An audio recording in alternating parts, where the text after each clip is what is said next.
세상의 모든 축구 이야기 풋볼 살롱입니다. 오늘은 축구 프로토 승부식 43회차 화요일 A매치 4경기 현미경 분석 및 최종픽 공유로 인사를 드립니다. 앞서 예고를 해드렸던 것처럼 풋볼 살롱은 승무패 경기가 들어오지 않을 경우에는 A매치나 아시아 챔피언스 리그, 일본 J리그 경기에서 축구 프로토 현미경 분석을 진행을 할 예정입니다. 최근에 풋볼살롱이 풋볼살롱 멤버십 회원 여러분들에게 공유를 드리고 있는 프로토 조합픽이 연이어서 적중이 되면서 많은 분들께서 풋볼살롱 멤버십으로 합류를 해주고 계십니다. 최근에 풋볼살롱이 멤버십 회원 여러분들에게 공유를 드렸던 프로토 조합픽 적중 내역을 간략하게 살펴드리면 이 34회차 같은 경우에는 이 무승부 조합을 공유를 드렸었고, 최초에는 378배짜리 고배당 적중픽이었는데 맨체스터 유나이티드와 리버풀의 경기가 적중 특례가 되면서 115배짜리 적중 내역이 됐습니다. 38회차 같은 경우에도 5폴더짜리 조합픽을 공유를 드렸고 18.9배 적중 내역을 구독자 여러분들께서 많이 탑승을 하셔서 적중이 된 케이스입니다. 이 40회차에서도 분데스리가, 세리에, 라리가 조합 5폴더짜리가 적중이 돼서 많은 분들께서 적중 내역을 공유를 해 주셨습니다. 41회차 역시 5폴더짜리였는데 22.1배당짜리 적중픽이 나왔습니다. 일본 J리그와 K리그 경기 조합픽이었고 41회차 같은 경우에도 많은 멤버십 회원 여러분들께서 적중 내역을 인증을 해 주셨습니다. 풋볼살롱이 직접 구매하는 픽만 공유를 드리고 있고, 풋볼살롱 멤버십으로 합류를 하시면 풋볼살롱 멤버십 카페에서 500명이 넘는 회원분들과 정보를 교류를 하실 수 있습니다. 프로토나 승무패에서 정보뿐만 아니라 직접 구매를 하신 조합픽들도 자유롭게 자발적으로 공유가 되고 있기 때문에 관심이 있으신 분들은 풋볼살롱 멤버십으로 합류를 해서 다양한 축구 승무패 프로토 관련 양질의 정보를 받아보시기 바랍니다. 프로토 승부식 43회차 현미경 분석 첫 번째 경기는 크로아티아와 아르메니아의 경기입니다. 저는 크로아티아의 -1 핸디 승과 더불어서 -1 핸디 무승부까지 추천을 드리도록 하겠습니다. 이 코소보와 산마리노 경기도 43회차 화요일 경기에 들어왔는데 해당 경기는 피파 랭킹이 너무나 낮은 팀들 간의 경기이고 이 정배당 역시 흔히 말하는 똥배당 경기이기 때문에 제외를 했습니다. 항상 말씀을 드리듯이 프로토 같은 경우에는 투포를 쓸 수가 없기 때문에 투트랙 접근을 추천을 드립니다. 일반 승무패뿐만 아니라 핸디캡과 언더오버를 잘 조합을 하셔야 적중 확률이 올라가신다는 것을 알아주시기 바랍니다. 크로아티아 같은 경우에는 지난해 네이션스 리그에서 기대 이하의 성적을 거뒀습니다. 지난 3월 월드컵 예선에서는 그래도 2연승을 거두면서 분위기 반전에 성공을 했습니다. 홈에서 슬로베니아에게 덜미가 잡혔다가 그래도 키프로스와 몰타를 연이어서 잡아내면서 2연승으로 분위기 반전에 성공을 했습니다. 유로 2020에서는 잉글랜드, 체코, 스코틀랜드와 함께 D조에 묶였기 때문에 잉글랜드와 더불어서 조 1위를 다툴 것으로 보이는데 최근에 체코 역시 만만치 않은 모습을 보여주고 있기 때문에 크로아티아가 지금 세대 교체가 성공적으로 이루어지지 못했기 때문에 1등을 장담을 할 수가 없습니다. 크로아티아는 아르메니아전이 끝나면 벨기에와 친선 경기를 치르고 유로 2020에 돌입을 합니다. 크로아티아의 핵심 미드필더라고 볼 수 있는 코바시치 선수는 챔피언스리그 결승전을 소화를 해서 휴식 시간이 부족했기 때문에 출전이 불투명한 상황이고 수비수 로브렌 선수와 AC밀란의 공격수 레비치 선수는 출전이 불투명합니다. 이 부상 여파로 인해서 출전이 불투명한 상황이고 그렇기 때문에 크로아티아가 친선전이라는 점에서 무리해서 몸 상태가 좋지 않은 선수들을 기용을 할 것 같진 않습니다. 최근 A매치 홈 경기와 원정 경기를 비교를 해보시면 확실히 홈에서 더 좋은 모습을 보여주는 것이 크로아티아이고 아르메니아 같은 경우에는 크로아티아와 반대로 굉장히 A매치에서 상승세를 이어가고 있습니다. 5연승의 상승세이고 친선 경기를 포함하면 7경기에서 무패 행진을 달리고 있습니다. 유로 2020에 나가지 못했기 때문에 부담감이 없는 상황이고 오는 9월에 펼쳐지는 월드컵 예선을 대비하는 차원에서 굉장히 젊은 신예 선수들을 대거 발탁을 했습니다. 아르메니아를 떠올리면은 이 대표적인 플레이메이커 미키타리안 선수가 연상이 되는데 이 미키타리안 선수가 아무래도 친선전이다 보니까 명단에서 제외가 됐습니다. 물론 미키타리안 선수는 아무리 친선전이라고 할지라도 자기가 대표팀 명단에 들지 못한 것에 대해서 SNS를 통해서 불만을 표출을 하기도 했는데 어쨌든 아르메니아 같은 경우에는 실험적인 스쿼드를 들고 나온다는 점을 체크해 주시기 바랍니다.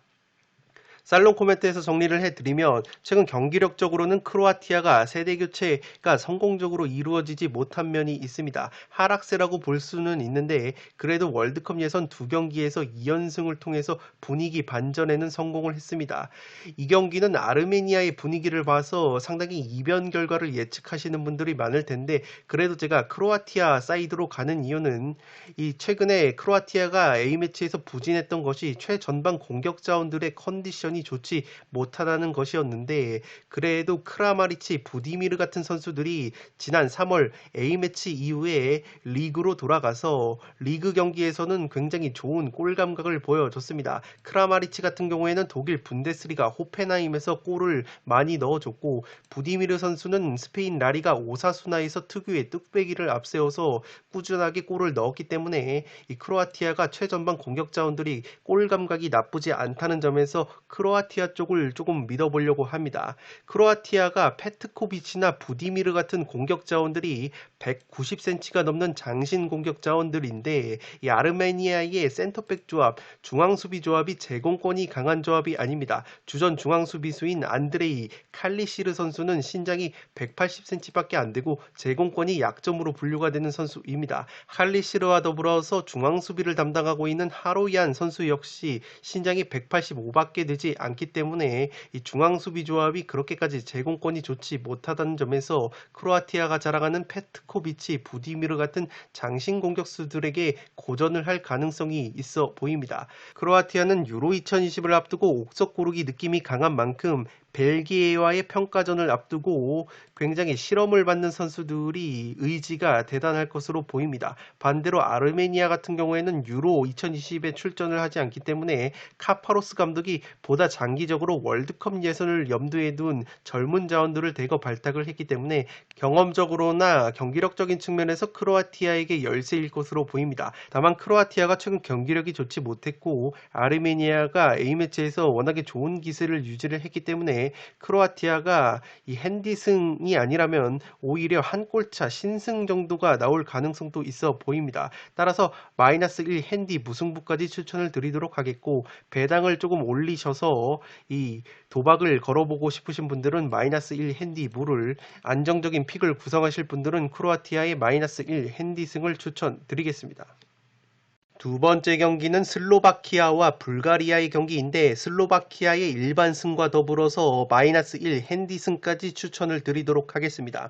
슬로바키아의 경우에는 유로 2020을 나갑니다. 폴란드, 스페인, 스웨덴과 2조에 편성이 됐고 굉장히 언더독의 위치인데 그래도 슬로바키아가 베테랑 미드필더인 마렉 함식 선수가 국가대표에 복귀를 했기 때문에 굉장히 경험적이나 경기력적인 측면에서 플러스가 될 것으로 보입니다. 지난 3월 월드컵 예선에서는 1승 2무의 성적을 거뒀고 네이션스 리그에서 기대 이하의 성적을 보였지만 확실히 슬로바키아 같은 경우에는 홈에서 좀 더 화끈한 경기를 하면서 홈에서만큼은 쉽게 패하지 않는 모습을 보여주고 있습니다. 최근 A매치 홈 5경기에서 4경기가 무려 2.5 오버가 나왔기 때문에 의외로 오버 경기가 될 가능성도 있어 보이지만 불가리아가 지금 전력 누수가 굉장히 심하고 원정에서 5경기 무득점이기 때문에 언더오버 접근은 굉장히 위험, 리스크가 있을 것으로 보입니다. 불가리아 같은 경우에는 네이션스 리그 B 그룹 4에서 2무 4패로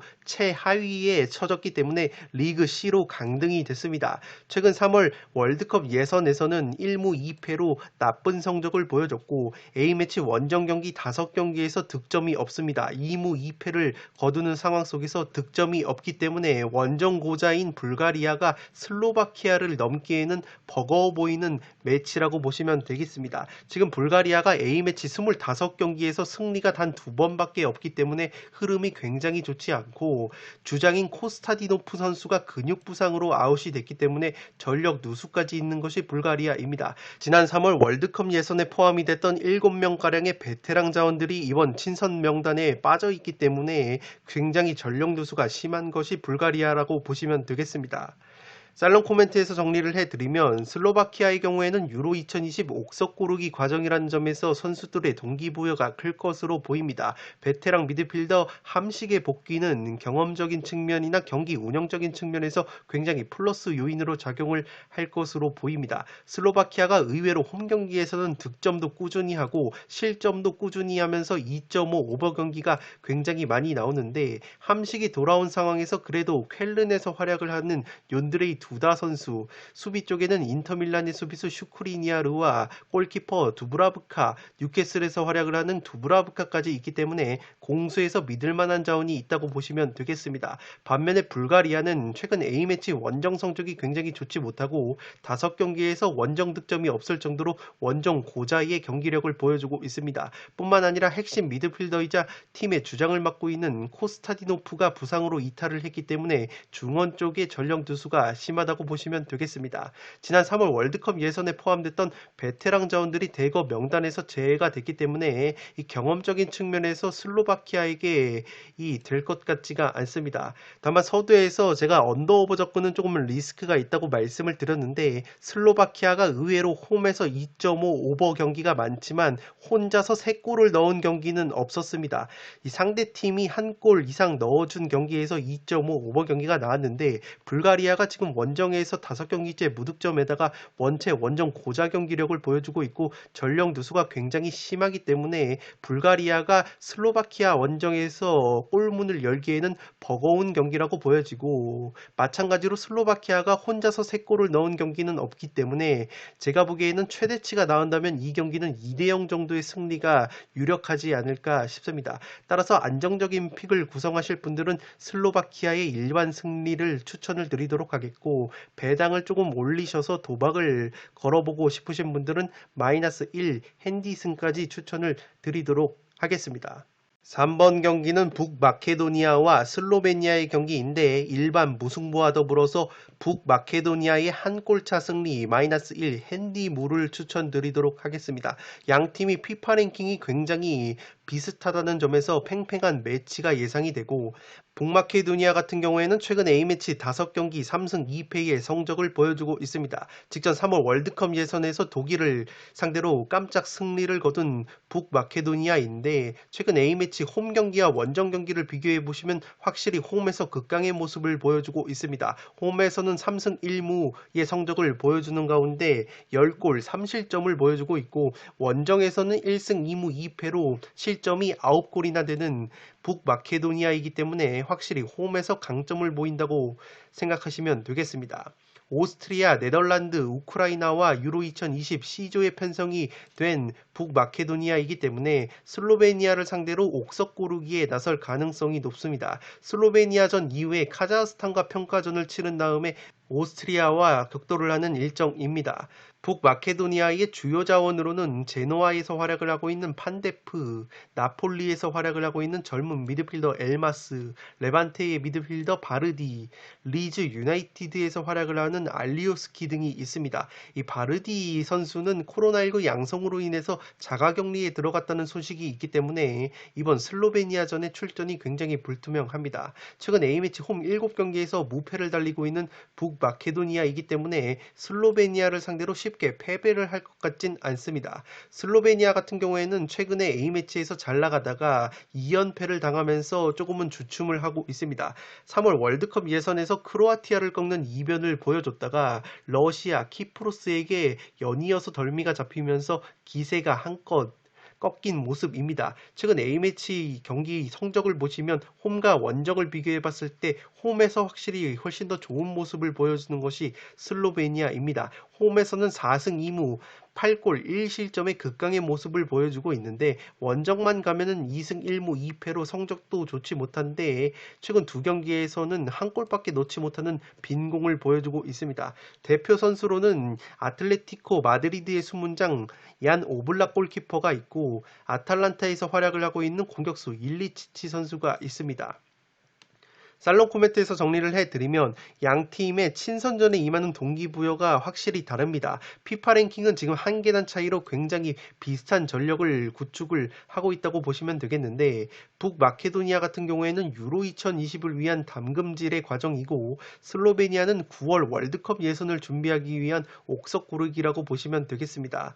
이 북마케도니아가 독일을 상대로 2대1 깜짝 승리를 거둔 바 있는데 이 판데포 선수가 독일을 상대로 또 골맛을 본 바 있습니다.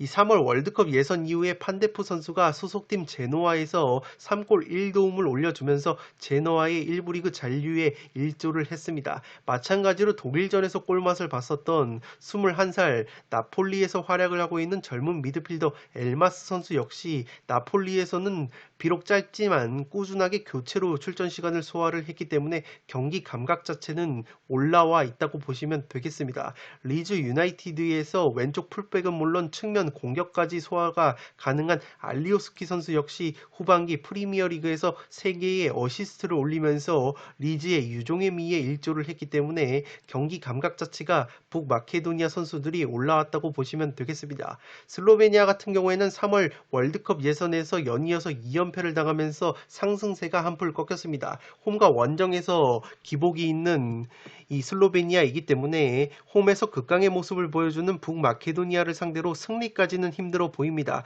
그럼에도 불구하고 제가 일반 무승부를 가는 이유는 주포인 일리치치 선수가 언제든지 한 방을 보여줄 수 있고 골문은 지금 오블락이라는 든든한 수문장이 버티고 있기 때문에 이 꾸역꾸역 버텨낼 힘은 있다고 보여집니다.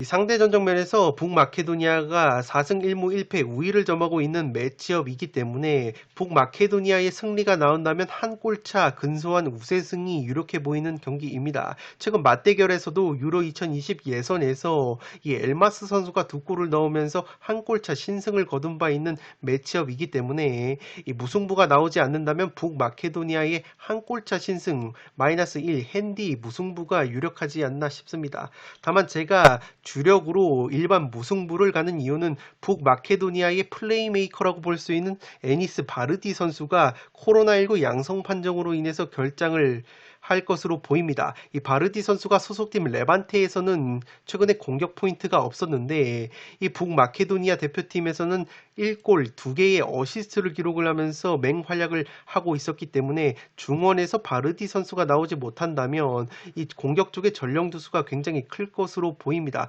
따라서 바르디가 없는 가운데 북마케도니아의 화력이 약화가 된다면 오블락이 버티고 있는 슬로베니아의 수비가 조금은 발동이 되면서 이 무승부가 나오지 않을까 싶습니다. 따라서 3번 경기는 저는 일반 무승부와 더불어서 북마케도니아의 한 골차 승리 -1 핸디 무승부를 추천드리도록 하겠습니다.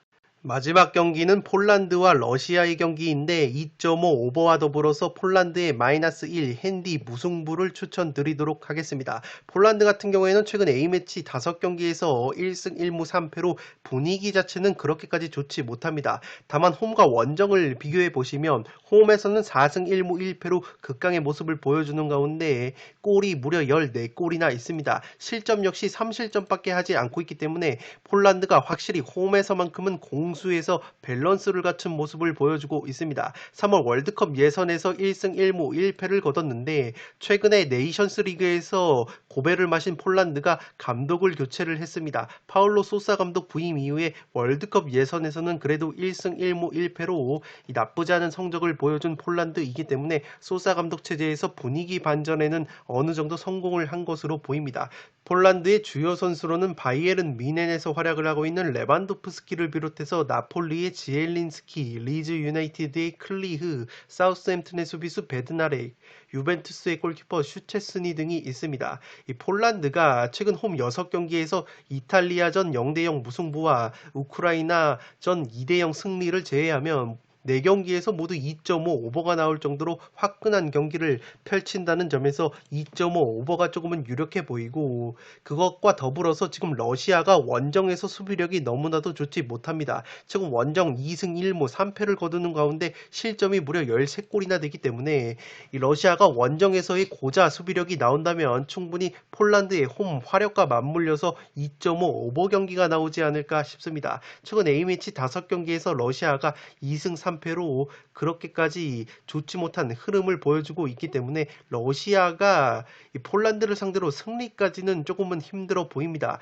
러시아 역시 지금 폴란드와 마찬가지로 유로 2020을 준비하는 과정이기 때문에 어느 정도 전력을 갖추고 나올 가능성이 높아 보이고, 승패가 갈린다면 폴란드의 한 골차 승리 정도가 예상이 되는 매치업입니다. 러시아 역시 지금 한 골 정도 이상을 넣어줄 수 있는 화력이 있는 것이 주포인 아르템 주바 선수가 절정의 골 감각을 보여주고 있습니다. 소속팀 제니트에서도 절정의 골 감각을 보여줬었고, 최근 A매치 3경기에서 4골이나 넣으면서 공격을 진두지휘하고 있습니다. 이 AS 모나코에서 활약을 하고 있는 골로빈 선수 역시 대표팀에 합류를 했기 때문에 이 화력 자체는 살아있다는 점을 체크해 주시기 바랍니다. 최근 11경기, A매치 11경기에서 무실점 경기가 단 2차례밖에 없었던 러시아이기 때문에 2.5 오버를 주력으로 가도록 하겠고, 러시아의 주요 선수로는 아르템 주바와 더불어서 아탈란타에서 활약을 하는 알렉세이 미란추쿠, AS 모나코의 골로빈, 발렌시아의 윙어 체리셰프 등이 있습니다. 살롱 코멘트에서 정리를 해드리면 양팀 모두 최근 A매치 흐름은 좋지 못합니다. 다만 두 팀 모두 유로 2020을 대비하고 있다는 상황에서 동기부여 자체는 충만한 상황입니다. 폴란드의 경우에는 친선전이라는 점에서 레반도프스키 선수를 무리해서 풀타임으로 쓰진 않을 것 같고, 그래도 전반전에는 선발로 나설 가능성이 있어 보입니다. 폴란드에 레반도프스키가 있다면 러시아에는 아르템 주바와 더불어서 AS 모나코에서 맹활약을 한 골로빈 선수가 있기 때문에 화력 자체는 러시아도 절대 뒤지지 않는 면이 있습니다. 폴란드는 홈에서 이 공수 밸런스가 있고 원정에서 수비가 약해지는 러시아이기 때문에 2.5 오버 경기가 상당히 많이 나왔다는 점에서 2.5 오버가 조금은 유력해 보이고, 승패를 갈라본다면 그래도 폴란드가 한 골차 정도의 근소한 승리를 가져가지 않을까 싶습니다. 제가 폴란드 쪽을 보는 이유는 러시아의 주장이자 에이스 공격수인 아르템 주바 선수가 키가 2m 가까이 되는 장신 선수이다 보니까 피지컬과 제공권이 굉장히 좋은데, 그래도 폴란드의 수비가 사우스햄튼에서 활약을 하고 있는 베드나렉 선수를 필두로 해서 제공권 자체가 그렇게까지 나쁜 편이 아닙니다. 또한 폴란드가 레반도프스키 선수의 파트너로 나오는 공격수 밀리크 선수가 있는데, 이 밀리크 선수가 소속팀 마르세유에서 후반기 쾌조의 골 감각을 유지하고 대표팀에 합류를 했기 때문에 레반도프스키 선수뿐만 아니라 밀리크 선수까지 지금 골 감각이 좋은 폴란드가 한 골차 신승 정도는 거둘 수 있지 않을까 싶습니다. 따라서 레반도프스키의 결정력과 더불어서 원정에서 수비력이 굉장히 헐거워지는 러시아, 그리고 주바의 제공권이 의외로 빛을 발하지 못한다면 폴란드의 승리가 조금은 가능성이 높아 보이고, 다만 러시아의 주바가 A매치는 물론 소속팀 제니트에서 쾌조의 골 감각을 보여줬었기 때문에 이 최대치로는 일반 무승부까지 생각할 수 있는 경기이지 않나 싶습니다. 따라서 4번 경기는 2.5 오버와 더불어서 저는 폴란드의 -1 핸디 무승부로 가보도록 하겠습니다. 네, 이것으로 프로토 승부식 43회차 화요일에 들어온 친선 4경기 현미경 분석을 모두 마치도록 하겠습니다. 서두에서 말씀을 드린 것처럼 프로토는 투포를 잡을 수 없기 때문에 일반 승무패와 더불어서 핸디캡, 언더 오버를 적절히 조합을 하실 때 적중 확률이 올라가십니다. 풋볼살롱은 최근에 멤버십 회원 여러분들에게 풋볼살롱이 직접 구매를 하는 프로토 조합픽을 공유를 하고 있기 때문에 관심이 있으신 분들은 풋볼살롱 멤버십으로 합류를 해 주시면 되겠습니다. 끝으로 영상이 도움이 되신 분들은 좋아요와 구독 버튼을 눌러주시면 풋볼살롱 채널에 크나큰 힘이 됩니다. 구독 버튼 옆에 종 모양의 알림 설정을 해주시면 그 누구보다 빠르게 양질의 축구 프로토 승무패 관련 컨텐츠를 만나보실 수 있습니다. 지금까지 풋볼 살롱이었습니다. 감사합니다.